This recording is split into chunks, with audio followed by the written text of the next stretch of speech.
मेरा नाम सलमान है। मैं एक कंपनी में काम करता हूँ जिसमें मुझे मुख्तलिफ विज़िट करना पड़ता है। रोज़ाना जगहें बदलती रहती थीं। कुछ उरसा पहले मैं नार्दरन का इंचार्ज था। पाकिस्तान के इलाके, उसलिए मुझे कभी गलगत बल्तिस्तान, कभी कोहिस्तान, कभी शांगला जाना पड़ता था और कभी चित्राल। ये कहानी ख़ास तौर पर चित्राल की है। मैं इस्लामाबाद से अपनी गाड़ी में काम के लिए चित्राल के लिए रवाना हुआ। दिसंबर का महीना था और नया साल करीब था। मैं शाम को वहां पहुंचा और एक होटल में चेक इन किया। होटल चित्राल की शाही मस्जिद के बिल्कुल करीब था। ये सफ़र 4 रातों का था, उसलिए मैंने 4 रातों के लिए बिकंग कराई।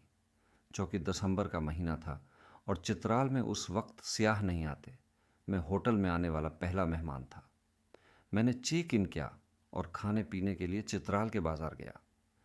हल्की हल्की बारिश हो रही थी और बर्फ़बारी के भी इम्कानात थे। वापस आकर होटल के मैनेजर से बातचीत की और कमरे में आ गया। होटल की इमारत की साखत कुछ इस तरह थी कि ग्राउंड फ्लोर सड़क के साथ था, जबकि बाकी कमरे नीचे मंजिलों पर थे।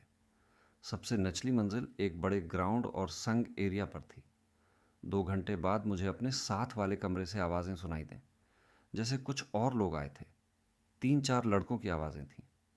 मैंने सोचा, चलो अच्छा है, मैं उस होटल में अकेला नहीं हूँ। मैं कभी टीवी देखता, कभी हीटर की गर्मी बढ़ाता, कभी लैपटॉप पर काम करता, कभी मोबाइल इस्तेमाल करता।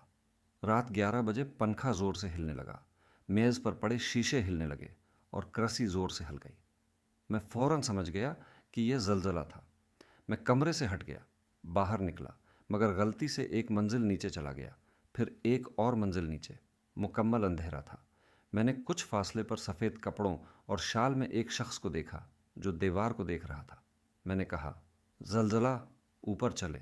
वो धीमी आवाज़ में बोला, हाँ, मैं भी आ रहा हूँ। मैं ऊपर आया, होटल की लॉबी और सड़क तक पहुँचा। मैनेजर और गार्ड से बात की और फिर वापस कमरे में आया। थोड़ी देर बाद दरवाजे पर दस्तक हुई। एक लड़का खड़ा था। इसने लाइटर मांगा। मैंने माचिस दी। इसने शुक्रिया अदा किया और चला गया। इस रात में ठीक से सो न सका। नींद में भी साथ वाले कमरे से कहकाए, दीवार पर मक्के मारने और किसी अनजान जबान के गाने सुनाई दिए। रात 2 बजे दरवाज़ा खुला। वही लड़का था। मैंने कहा कि बराह मेहरबानी शोर कम करें। उसने कहा कि अब कोई आवाज़ नहीं आएगी। लेटते ही महसूस हुआ जैसे कोई मेरे बस्तर के करीब है।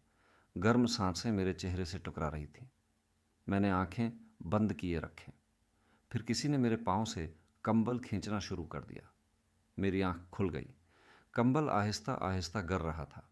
मैं बैठ गया, आयतुल कुर्सी पढ़ी। साथ वाले कमरे से फिर आवाज़ें आ रही थीं। सुबह 7 बजे में उठा। नाश्ता ऑर्डर करने के लिए ऊपर लॉबी गया। मैनेजर ने पूछा, रात कैसी गुजरी? मैंने कहा, साथ वाले कमरे में शोर था। उसका चेहरा पीला पड़ गया।